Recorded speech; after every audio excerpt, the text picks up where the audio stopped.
There. Hey, we are live. Hey, folks, thanks for tuning in to the latest episode of Owen Explains It All. Here's a dynamic musical intro. I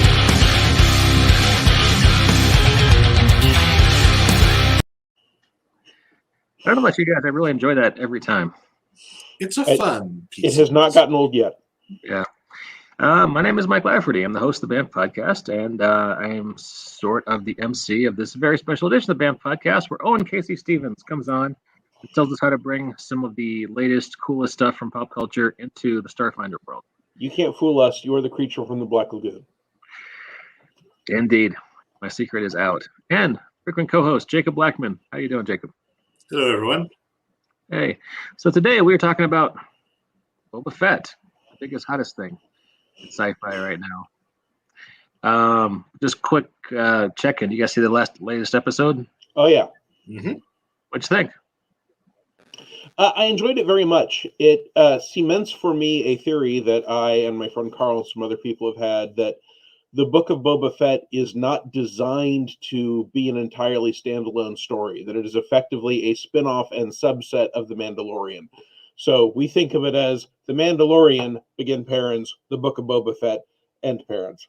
And the most recent episode, which we're talking about the show, folks. So if you are not up to speed as of January 28th on the Book of Boba Fett and The Mandalorian on Disney Plus, spoilers, go catch up or stop listening to us until you have. But the most recent episode very clearly shows that they are going to be using the time that stuff is happening in the Book of Boba Fett as part of the passage of time in The Mandalorian prior to the next season of The Mandalorian.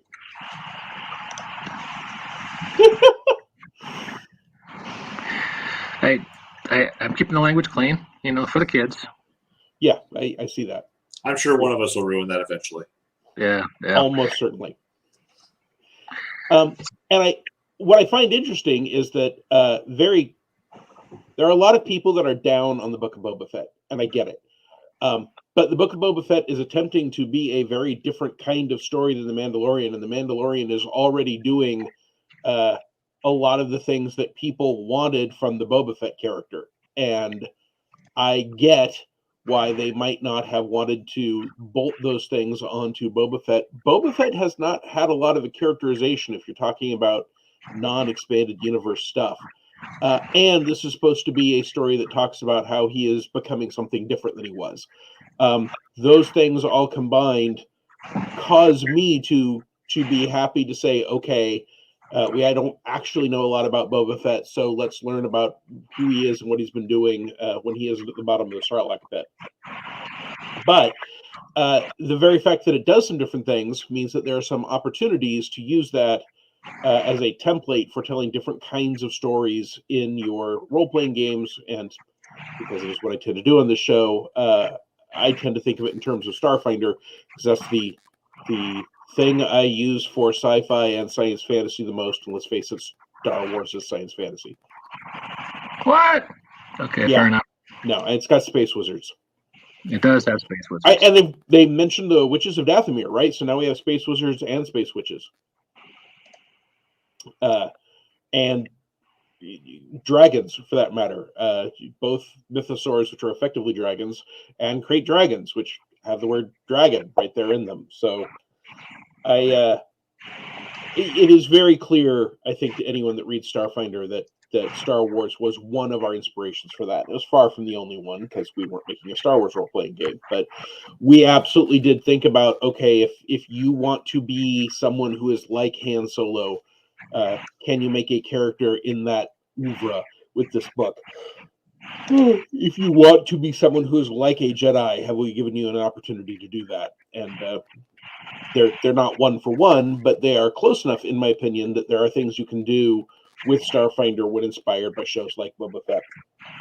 One of the things I find very, very interesting about the expansion of the Mandalorian mythology in both Mandalorian and Boba Fett is that a lot of the stuff that has been in the background, sometimes conflicting information in the background about what is Mandalorian culture, what is Mandalorian iron, what does Beskar do, why is it used or not used for various purposes, is being blended into one reasonably coherent setting Bible. And it's interesting because Star Wars has been rightfully mocked before for every planet and species having a single culture, right? All Rhodians worship the god of bounty hunting. Alderaan was entirely a peaceful planet with no weapons. Ewoks are all fuzzy little guys that sing yub yub. And now with The Mandalorian, we are being shown that Mandalorian culture has, as a result of wars and different problems, been splintered and turned into different groups of Mandalorians with different opinions about what it means to be a Mandalorian. And that is interesting and reasonable and realistic and not something that Star Wars has spent a lot of time doing before. So one of the things that I think is a good takeaway is to look at, when you are looking at things like the role-playing notes for species in Starfinder, be aware that that is a baseline so that we're all talking about the same common language, right? Specifically, like Sheeran specifically note that they are all big on individuality. Well, that gives us a baseline for everyone to work around. But if you decided you wanted to play a Sheeran who finds the weight of individuality and having to make his own decisions depressing and longs for being part of a hive mind so that he doesn't have to stand out and can just go with the flow on everything, you should feel free to make that character. It's just that because we've made the statement that the norm is Sheeran do not wish to be part of a hive mind, they are proud to escape the swarm, they want to each do their own thing, that gives us the opportunity to have characters who are different from that, and everyone can understand how they're different from that.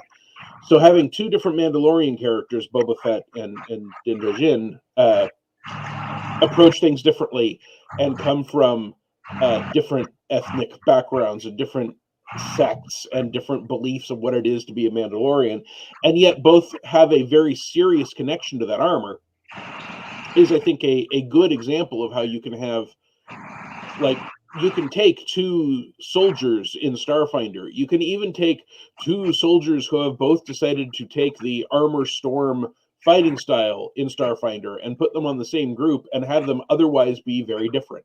You know, one of them can focus on melee weapons, the other on ranged weapons. One of them can focus on flamethrowers and grenades, the other can train in a spear or a lightsaber. Those are ways that you can have very similar characters not overlap so much that they don't have any room for individual expression. And I think that's an important part of what is going on with these stories. Jacob, jump in here for a sec. Give me an opinion. I was pretty happy with them doing a nice switch over to the Mandalorian. It was good to see the character again.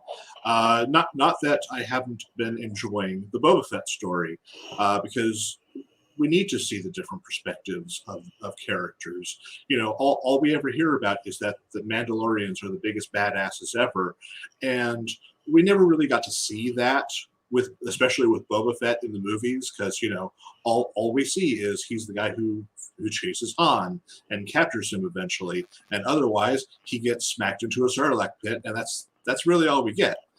So it's nice to see Boba Fett back and doing Boba Fett things. But at the same time, we got to see the badass Mandalorian story already with Din Djarin. So the fact that Boba Fett is doing something entirely different and trying to make something new of his life and trying to approach things in a different way other than blast them all in the face is kind of nice. He you know, you have to think of it from his perspective. Here he is in the bowels of a Sarlacc. I've been doing things one way. I've been shooting people in the face, disintegrating them, you know, obviously, my whole life. Pretty much since my dad died. Yeah. Where has this gotten me? I'm being slowly digested by a Sarlacc. Yeah. Maybe I should do something different with my life if I get myself out of this. Maybe. And then he has this opportunity where he meets people who are, instead of being all about do things for yourself and work for yourself and only survive for yourself, like he's been told to by all the other bounty hunters who have been living in his life, because we saw how he was raised during the Clone Wars by the worst bounty hunters. Suddenly he has a community. Suddenly he's all about people who live for each other. And he's like, I like this. This is how it should be. And I think I should bring this way of life to others. And he specifically says you can only get so far without a tribe.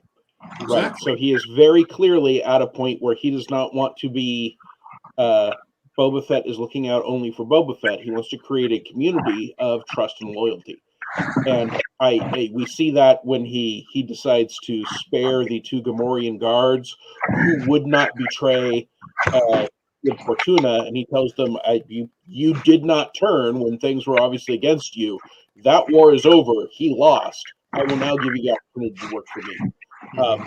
He's done the same thing with the mods and their little Power Ranger scooter bikes, right? There's no work, Great Daimyo. Okay, then you work for me now.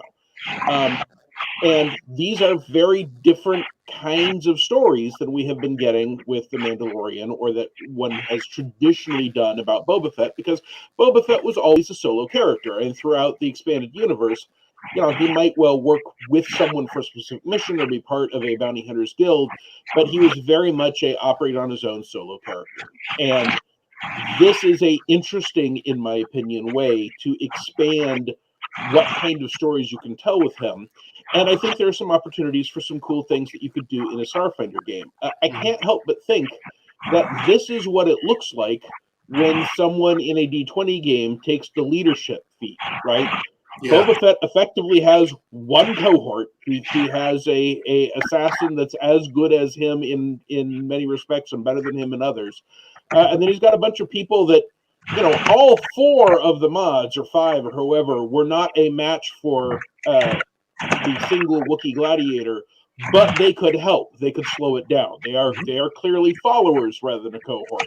The Gamorrean guards were helpful in a limited circumstance. He's looking at getting a small army together, and that's going to be an opportunity for that. And I've actually already written up a version of leadership for Starfinder. It's already on my blog. You can look at it, because I wrote up a version of every feat from the Pathfinder core rulebook that wasn't already in Starfinder as a design test. And at some point I'll compile them all and put them in the second Starfarer's Companion. But I also think that there is a place to do a sort of simplified set of cohort rules where you can say, hey, you've got some cohorts. They can do the following things. They can do covering fire. They can do harassing fire. They can give you a flanking bonus. And not make either the player or the GM keep track of every single follower and backup and Imperial Guard you've got, and just say, you've got a certain number of bonuses you can apply based on how high level you are. So you can say, hey, I've got maybe in between recuperating, you have 5 follower tokens, and you can just say, I'm going to use this one for harassing fire this round. I'm going to use this one for a flanking bonus this round. And you just expend them. And then also a NPC can get rid of your follower tokens by spending an action to shoot one of your followers, who doesn't die. You just need to get them to your back to tank. Yeah. It allows for a simplified, compressed version of the complexity of having, I've got 8 second level characters and we're all 7th, and they can just barely help, and they're all going to die, and we got to keep track of where they all are. I think you can watch the Book of Boba Fett and see how they are effectively a living, breathing piece of equipment, right? They can do this much and not a whole lot more. And I plan to go into greater length at that on a Owen Explains It All blog post Monday. And I've also, because of the most recent episode, been thinking about how do I put a NOS injector in a starship. Because, of course, they did the N1 Naboo Starfighter, and it had a special button you could push to go really stupid fast. And I suspect it can go really stupid fast briefly, and after that, we'll will damage the engine if you keep it pressed. So that's a neat idea. One of the things that some people don't like about Starfinder is that the economy for starships is entirely divorced for the economy from regular equipment. And they're like, that doesn't make sense. How does that work? How does that look in a story? Well, if we watch The Mandalorian and the Book of Boba Fett, no one has acquired a starship by buying it pretty much in this whole series. I mean, yes, Mando throws a bag of credits at his friend because she's working on his N1, but that doesn't actually get on the starship, and she's perfectly willing to give it back. And in fact, what they have to do is they have to make some skill checks to talk to the Jawas and end up getting some special equipment. They have to make skill checks to put things together. They have to make decisions on, hey, how fast do you want this to go? Do you want a droid port, or do you want a place that you can maybe put a size small cohort if you happen to have one coming up in the next season? Boba Fett got his fire spray back, not by shelling out money for it, but through an adventure where he said, hey, you had a starship. It's now stuck in this gangster's hangar. You can go get it, and that's an adventure. All of the and Mandalorian just showed up with the Razor Crest to start, with no explanation of where did he buy it, how much did it cost, et cetera, et cetera. So narratively, these are all ways that you can say we have the Starship Economy. If we're going to use starships in our Starfinder game, how do you start? Right? Okay, I steal a starship, or my starship is on loan, or I run the starship for a conglomerate as long as I run a mission for them now and then. And it can become a tool that the GM can use to get people from adventure to adventure without having to deal with the complication of, hey, you spent too much money on your starship, now you don't have the right amount of equipment for a personal scale battle, or you decided not to have a starship, so I, the GM, obviously can't throw starship conflict at you, and instead you spent all those credits on 5 levels higher equipment. That is exactly why those two economies are divorced. But the fact that they are divorced in the game doesn't mean that starships can't be bought for credits. It means that the game assumes, for game purposes, that we will be getting a hold of our starships some other way, and if you lose them, you will get some benefit other than just more money. You can't just pirate a ship, steal it, sell it, and get 1 million credits because you have effectively stolen a luxury yacht. And that is actually much closer to how Star Wars handles starships in general than any kind of economy. Yes, we are told that you could almost buy your own starship for the credits that Luke is going to get for selling his speeder, which makes you wonder if you can sell a used speeder and that almost gives you enough money to buy your own hyperspace capable starship. Either Luke has no idea how much starships cost, or there's a really weird economy between starships and speeders. But when Han Solo gets the Millennium Falcon, we know he got that in a game of chance. When he gives it back to Lando for a specific mission, Lando isn't shelling out money for it. Basically, in Star Wars, if the plot calls for you to have access to a starship, there's some starship available, and it may or may not be something that the characters hold on to and carry with them wherever they go. Jared Rock says, say FFOD, galactic trade. No, that's one thing I really like about a lot of the modern science fiction games, Starfinder, the Fantasy Flight games, Star Wars. They assume you get a ship, because otherwise, what is the point of being in a game where you go travel to other planets if you can't travel to other planets? You shouldn't be spending your credits on your ship. You should have a ship because that's part of the game. Now, is it a good ship? Hopefully it'll get better as you go along. Exactly. Hopefully it gets better as you go along. It should be a ship that is large enough to accommodate your party. Yeah. That is the minimum parameters. And not necessarily comfortably, right? I mean, if you're told, okay, you can all be here, but 2 of you are sleeping next to the holojust table at the lounge, which is the size of a large bathroom, because that's all the space we have, or 2 of you are going to be sleeping in the medical beds in the med bay, and we just hope that, and if someone gets shot and it's not you, you'll have to swap out with them. It's also this is only one paradigm for how people might get starships, right? If you were looking at, say, Star Trek, those people mostly end up with starships, again, not as purchases for their private use. But some characters clearly have. On Discovery, there's a character that owns his own starship. We haven't talked about how we get to it. There are shuttles and transports. There are assigned military starships, which, depending on your military, you may have more or less actual authority to do anything with it. Yeah. So I think there are lots of opportunities to set up a situation where we don't necessarily expect you to keep track of a separate set of credits. And if what you want is to do a Firefly style, I've gone down a rabbit hole a little away from Boba Fett here, but if what you want to do is hey, we have to make enough money to keep our ship going plotline, all you need is for the GM to say, okay, you all have expenses. You've got needs, you have to get fuel. I don't want you all to effectively have to do your taxes or run a small business to play this game. So I'm just telling you, you need to now take this mission. That's what's available that'll pay enough. Then we have the adventure. Then I say, hey, 3 months passed, during which time you've managed to keep the ship going. Okay, now you have to do this adventure. And you just don't worry about every little dime or space credit or starship value shit that you're putting into the starship end of things, because mostly we are here to play a game. It's like the Encumbrance Rules. It might not add anything to your fun. It might not actually emulate a genre. So I don't remember Conan or Farfred stopping to say, how are we going to carry all this stuff? No, but you do see that Conan has different levels of armoring he gets into depending on the situation, right? If you look at Lord of the Rings, Gimli puts on heavier armor for the siege of Helm's Deep because he doesn't have to go anywhere. Yeah. In fact, most of them put on heavier armor for that one thing, and so that emulates that. It's funny you mentioned the encumbrance rules.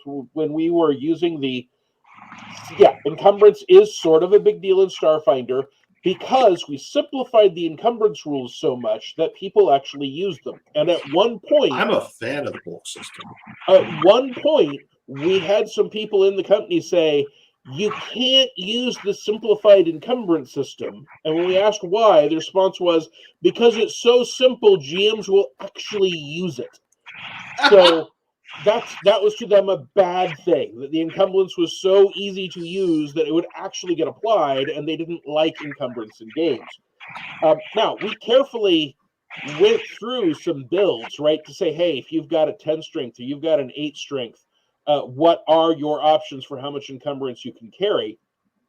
And it is not difficult to get away with, okay, I've got a light suit of armor that's light or 1. I've got a light small arm that's a light. I can get up to 10 of them. I get 1 or 2 pieces of equipment. And unlike Pathfinder and D&D, money doesn't weigh anything, so you can just be considered to have it on your cred chit, which is a real savings in bulk. But we saw in The Mandalorian that he was able to add the spear and add the lightsaber, but those weren't both permanent additions. He ended up giving the spear away, which is another interesting example of, he sort of looted this stuff, right? That was sort of as close to D&D looting as these stories tend to get. Defeated someone, got their spear, and the Jedi said, no, you keep it. Defeated someone, got their cool lightsaber. Which we also got to watch him have to train to have weapon proficiency, because he was clearly not proficient with the exotic weapon that was lightsaber. And that might even be a weapon with it. Yeah, that might even be a weapon where you say, hey, if you are not proficient with a lightsaber and you roll a 1 on your attack roll, not only do you miss, you hit yourself.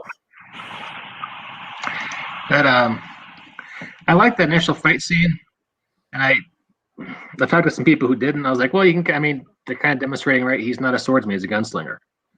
But it's I don't think ever in Star Wars you've seen somebody do a critical fumble on camera. So that's kind of interesting. Yeah, it's to me, it speaks to the fact that a lightsaber in general and the darksaber in particular is not an easy weapon to use. We know you can turn them on because Han Solo used one to cut open a tauntaun because he had to keep his friend lukewarm. But he wasn't swinging it around. He swinging was around just in combat. carefully He opened it up, cutting you cut it. something. Yeah, exactly. It's a lot like a chainsaw. It's not hard. I have, with no training, used a chainsaw to cut a limb in half. But if I had a chainsaw and I was trying to fight with it and I bumped it, there's a good chance I'll bloody myself with it. So I think it's perfectly reasonable for the Mandalorian to have chosen to fight with it. It's a legendary weapon of his people. It's famous. He earned it in battle. And until you roll that one and end up burning your own leg, you don't necessarily realize what the risks are. So, but that is another thing that will be in my article, is talking about, if you wanted to, how to do things like critical fumbles only for special kinds of weapons. Oh, Jared Rock says, aren't lightsaber crystals attuned to the owner? So in the expanded universe, there's some discussion of that, but keep in mind, for example, that the very first lightsaber that Luke got was his father's. So, and he had no trouble learning how to use it. But again, he had, not a lot, but he had lightsaber training from a Jedi to teach him how to use it. And Luke never fought with it in Star Wars. He got it and never attacked anyone with it. We did not see him use it against people until Empire. And by that time, he'd obviously gained levels because he'd picked up telekinesis. So there are a lot of things in Star Wars in general, and The Mandalorian and Boba Fett in particular, you can use as touchstones for how to build on the class level proficiency progress of a D20 RPG. Hey, Owen, quick question. Yeah. I'm not asking for full stat blocks, but just, in our last 90 seconds, if you were going to stat up the Mandalorian and or Boba Fett in a Starfinder game, what classes would you pick? So I would absolutely make the Mandalorian a soldier. I think he is clearly a soldier with some gunslinging fighting style. He is very much a fight it kind of character. I would probably give him the bounty hunter theme because he does a lot of bounty hunting. Boba Fett, on the other hand, I would be inclined to write up as an operative who is more likely to apply trick attack and has more skills, but is not in a toe-to-toe stand-up fight as directly dangerous, but still with the bounty hunter theme. Both of them might multi-class some. I could easily see, Boba Fett taking 1 or 2 levels of soldier, and the Mandalorian taking 1 or 2 levels of operative, just for all the skill points that'll get you. But in general, yeah, operative gadgeteer is a possibility. There are some good themes. There are some good archetypes, all of which you could apply. But I definitely think you want to look at where does the armor come from? How does that apply? What do you end up doing with that? There's some lovely soldier things that allow you to modify your armor. There's also like a career soldier theme that has some neat stuff in it. So I would be playing with those to try and go for that kind of feel. Sounds good. And hey, weirdly, arguably, the Mandalorian makes a better operative because he fights with small arms, and trick attack would work better with that, whereas Boba Fett tends to be using big two-handed weapons and rifles. So I'd have to think about it. I might end up having to either swap them out or play with multi-classing. All right. Well, cool. Maybe something to talk about more in the future. No pressure, though. And that is our 30 minutes. There we go. So, any closing thoughts, guys? Stuck and strike operative, maybe. I like the show, and I personally think that a lot of the objections I see to Boba Fett will have been addressed by the time all the episodes are out. If not, I always remember that the logic of Star Wars is pretty wimbly-wombly to begin with, right? We're told that a weapon that can bow up planets can't fire because there's a planet in the way of its target. Obviously, if it blows up planets, and we're not told in the movie that there's any limitation to how fast or often it can do it, it could just fire twice. They don't do that because it's cool and it doesn't affect the story. So anytime someone says, well, why X, why Y, why Z? Well, because that's the story that they want to tell, and you just have to assume that even if they don't tell you, there are reasons that cause it to make sense. Indeed. Jacob, closing thoughts, or are we out of here? If you enjoy content like this, please support the BAM Podcast Patreon. I need to revamp Patreon so bad. But yes, thank you for voting. If you go to Patreon and search for BAM Podcast, it's just us. We're the only ones with that name. So Really? I would have thought there were dozens of BAMF podcasts. there's probably one guy doing MMA commentary. But, There you go. All right, guys, thanks for tuning in. We will catch you next time when Owen explains it all.